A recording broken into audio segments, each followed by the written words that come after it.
Hi friends, I'm Dr. Mohan Bansal. I'm Professor in Head ENT.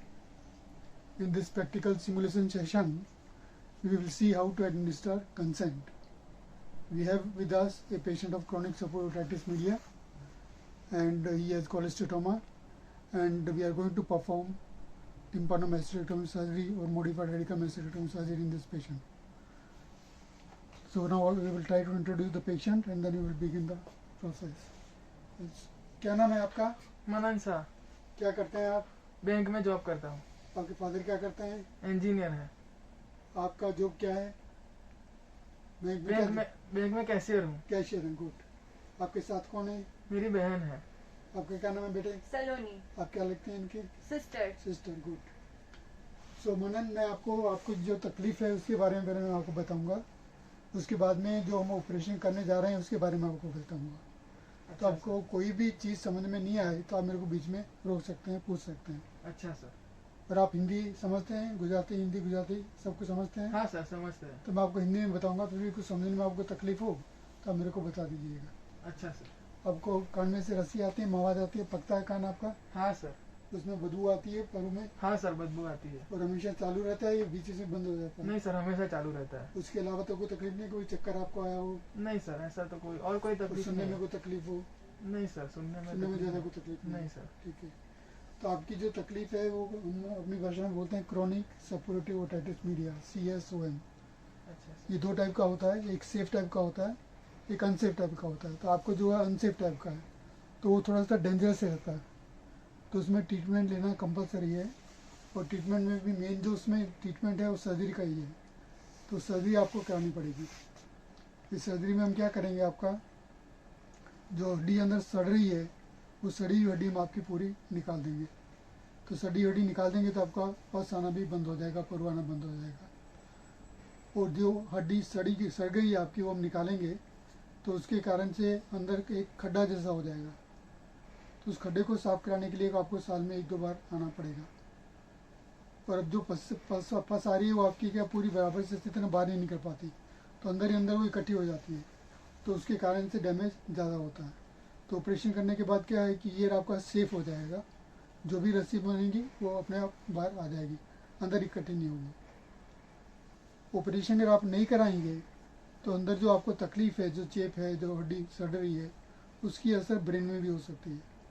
तो brain में होगी तो फिर काफ़ी बड़ा ऑपरेशन करना पड़ेगा, तकलीफ भी काफ़ी बढ़ जाएगी, खर्चा भी आपका बढ़ जाएगा, और उसमें भी रिजल्ट मिले ना मिले, क्योंकि कभी कभी ब्रेन एब्सेस भी हो जाती है। तो ब्रेन एब्सेस में कई लोग मर भी जाते हैं in spite of best treatment. तो इसलिए आप अभी ऑपरेशन करवा लें तो ज़्यादा अच्छा रहेगा। तो दूसरा, ऑपरेशन के सिवाय इसका कोई दूसरा विकल्प नहीं है। तो अगर आप पूछें मेरे से होम्योपैथी बारे में, आयुर्वेदिक के बारे में, तो हमने कई पेशेंट ऐसे देखे हैं जो होम्योपैथी आयुर्वेदिक से ठीक नहीं होते, उनका ऑपरेशन करना पड़ता है। वो तकलीफ धीरे धीरे करके बढ़ जाती है काफ़ी, तो इसलिए आप ऑपरेशन करवा लें तो अच्छा है। अब आपको कुछ, और साथ में जो हम आपका ऑपरेशन करेंगे वो जनरल एनेस्थीसिया में करेंगे। एक तो कान बहरा करके करते हैं, तो वैसा करके नहीं करेंगे, तो उसमें आपको पूरी शरीर आपको बेहोश कर देंगे। बेहोश करने के बाद में फिर कान का ऑपरेशन करेंगे। तो बेहोश करेंगे, उस प्रक्रिया में भी काफ़ी मेडिसिन यूज होती हैं और उससे भी कभी कभी रिएक्शन आती है।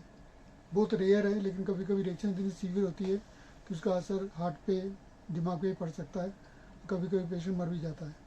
लेकिन मेरे केस में मैं हज़ारों ऑपरेशन भी कान के कर चुका हूँ, किसी केस में ऐसा नहीं हुआ। तो ये जो मैं आपको कॉम्प्लिकेशन बता रहा हूँ ये बहुत ही रेयर हैं, जल्दी से नहीं होती हैं, तो उसकी आप चिंता मत कीजिएगा। और दूसरा, कान का ऑपरेशन करने के बाद में कभी कभी थोड़े से चक्कर आ सकते हैं, क्योंकि कान के अंदर का जो भाग है उससे अपने बॉडी का बैलेंस मेंटेन होता है।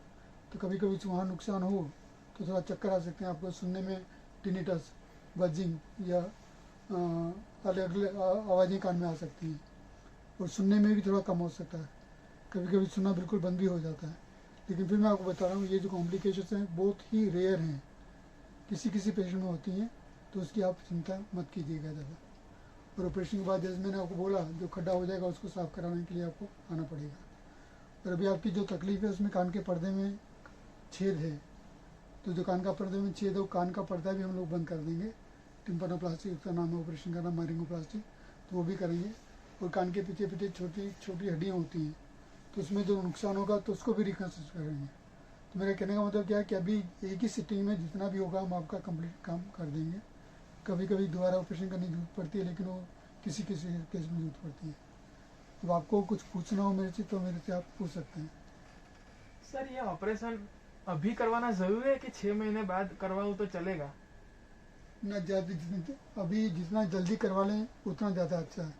एकदम डायर इमरजेंसी नहीं कि आज ही आज करवाना है, लेकिन जितना जल्दी करवाएंगे तो मगज़ में उसकी असर होने की शक्यता उतनी कम हो जाएगी। जितना लेट करवाएंगे तो मगज़ में असर होने कब हो वो पहले से कहना मुश्किल है। तो इसलिए जितना जल्दी हो सके, जितना कन्वीनियंट जल्दी हो सके उतना जल्दी आप करवा लीजिए। सर क्या दवाई से ये ठीक नहीं हो पाएगा?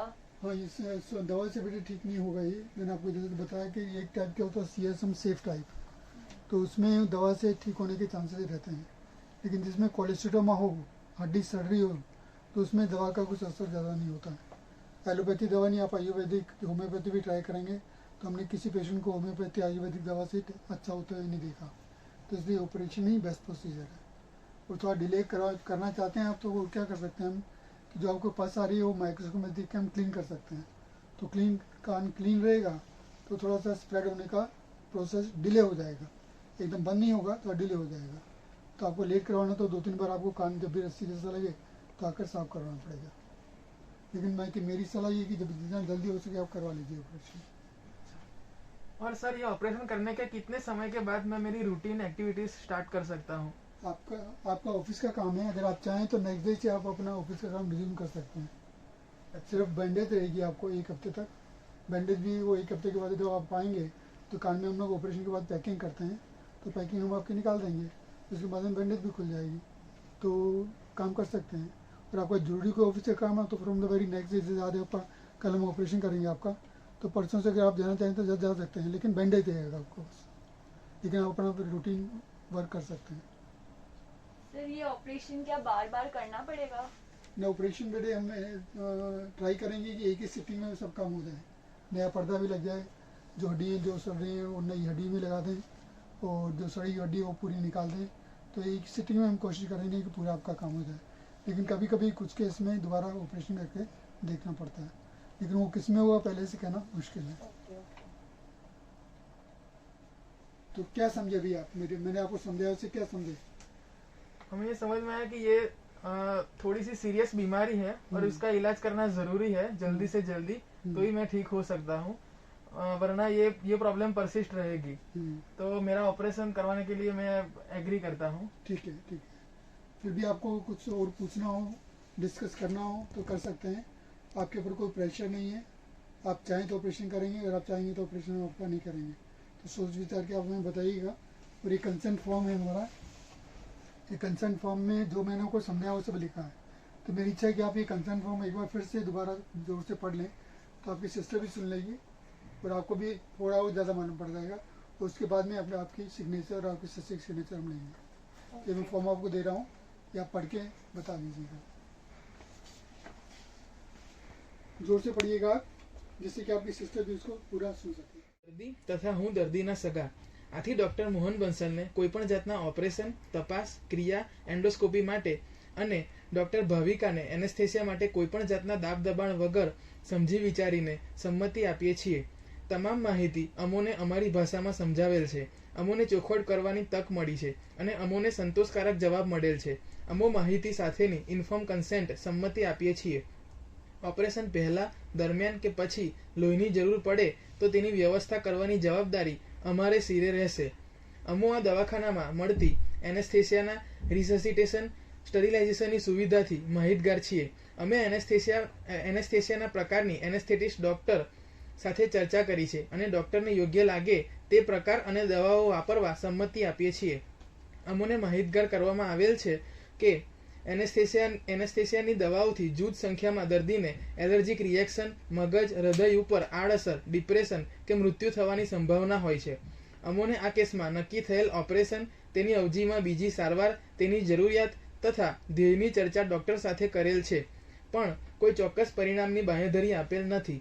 એનેસ્થેસિયા તથા મોં વાટે થતી તપાસમાં દાંતને નુકસાન, હલી જવા, પડી જવા થવાની શક્યતા રહેલી હોય છે, તો તેના માટે સ્ટાફ કે ડોક્ટર જવાબદાર નથી તથા તેના ખર્ચ કે સારા કરવાની કોઈ જવાબદારી લેતા નથી। સામાન્ય માહિતી: અમુક ઓપરેશનમાં પ્રોસ્થેસિસની જરૂર પડે છે તે વિશે અમારી સાથે ચર્ચા કરી છે. ડોક્ટર આના ઉપયોગથી થતા ગેરલાભ કોમ્પ્લિકેશન્સની કોઈ જવાબદારી લેતા નથી. નાક કાન ગળામાં અમુક ઓપરેશન કર્યા પછી ફરીથી વધુ વધારા કરવાની કે ઓપરેશનની જરૂર પડે તો તેની દરેક નવા કેસ તરીકે સારવાર આપવામાં આવશે. ડોક્ટર તે કરવાની કે તેવા ખર્ચની કોઈ જવાબદારી લેતા નથી. સંજોગોવશાત કોઈ દર્દીને સારવાર દરમિયાન કોઈ બીજી હોસ્પિટલમાં ખસેડવો પડે જે કદાચ દર્દીની પસંદગીની ન પણ હોય તો આ દવાખાનાના ડોક્ટર કે સ્ટાફ સારવારમાં ત્યાં ભાગ ન પણ લઈ શકે તેના ખર્ચ કે બીજી કોઈ જવાબદારી લેતા નથી. તપાસ ક્રિયા એનેસ્થેસિયા ઓપરેશન કે કોઈ દવા વાપરવાથી કાનના ઓપરેશન બાદ બહેરાશ વધવી, સંપૂર્ણ બહેરાશ આવી, મોં વાંકું થઈ જવું, ફેશિયલ નવ પાલસી, ચક્કર આવવા, તમરા બોલવા, સ્વાદમાં ફેરફાર થવો, કાનમાં ગળામાં મગજમાં ચેપ લાગવો તેવા જોખમ રહેલા છે તે વિશે મને જણાવ્યું છે. ये आप जो ऑपरेशन करेंगे उसमें कोई भयंकर कॉम्प्लिकेशन होने के चांसेस है? कॉम्प्लिकेशन होने के चांसेस बहुत ही कम है और जो मेन कॉम्प्लिकेशन जो हम गिनते हैं इसमें फेशियल पाल्सी है, एक क्रेनियल नर्व होती है फेशियल नर्व, तो वो कान के अंदर से ही जाती है. तो उस नर्व के कारण से अपनी जितनी फेशियल मूवमेंट है आंखें बंद करने की है, देखने खोलने का, दांत बताने का है, वो सब मूवमेंट उसी के कारण से होती है. और कभी कभी ऑपरेशन के कारण से उसको नर्व को डैमेज हो सकता है. तो नर्व को डैमेज होगा तो आपको आधा केस का लगा फेशियल पाल्सी जिसको बोलते हैं वैसा हो सकता है. फिर मैं बोल रहा हूँ कि मैंने हज़ारों ऑपरेशन किए अभी तक किसी केस में ऐसा नहीं हुआ, तो बहुत ही रेयर है. तो दूसरा आपने जो अपना स्वाद टेस्ट की सेंसेशन जो है वो भी उसी नर्व के थ्रू जाती है. तो उसकी एक ब्रांच होती है वो भी उसका कान में काफ़ी उसके सड़े के नज़दीक होती है. तो कभी कभी उसको नुकसान हो जाएगा तो आपको स्वाद भी आप नहीं ले पाएंगे एक तरफ से. तो टेस्ट सेंसेशन भी आपकी जा सकती हैं, लेकिन उसके भी चांसेस बहुत ही कम हैं. और एक बड़ा साइनस होता है जो कान के पीछे से जाता है, सिग्मोइड साइनस बोलते हैं उसको. कभी कभी उसको रप्चर होगा तो एकदम ब्लीडिंग भी ज़्यादा हो सकती है. तो ब्लीडिंग ज़्यादा होगी तो आपको ब्लड भी देना पड़ सकता है. तो उसके लिए भी आपको फिर वो भी बहुत ही रेयर कॉम्प्लिकेशन है, ज़्यादा कॉमन कॉम्प्लिकेशन नहीं है. फिर जो इंटरनल ईयर है, इंटरनल ईयर को भी डैमेज हो सकता है. तो उसके कारण जो ऑपरेशन के बाद थोड़ा सा चक्कर आ सकता है आपको या सुनने में तकलीफ हो सकती है. तो ये मेन कॉम्प्लिकेशन है. बट ये सब कॉम्प्लिकेशन मैं फिर बोल रहा हूँ आपको कॉमन नहीं है, बहुत ही रेयर है, लेकिन हमें बतानी पड़ती है क्योंकि किसी केस में ऐसा हो सकता है. अच्छा. और कुछ पूछना चाहेंगे? नहीं सर. बस एक फॉर्म आप पढ़ लीजिए जोर से और बाद में इस पर सिग्नेचर कर दीजिए और कल हम आपका ऑपरेशन प्लान कर रहे हैं. Okay, wish you all the best. Thank you sir. Doctor ने आपको जो समझाया है वो सब कुछ इसमें लिखा हुआ है. अगर आप इससे सहमत हो तो आपको है ना यहाँ पर नाम और यहाँ पर साइन करनी होगी और आपको भी करनी होगी. ओके. आपका नाम क्या है? मनन शाह. उमर? 22. आपका नाम क्या है? सलोनी शाह. आप इनके कौन हो? सिस्टर. ओके. अभी आपको यहाँ पर साइन करनी होगी.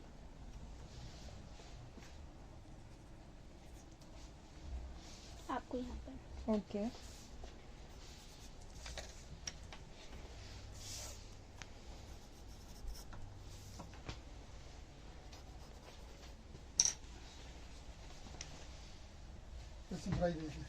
Start. Yes, friends, I hope that you must have enjoyed this simulation session, and this is the way we take the consent.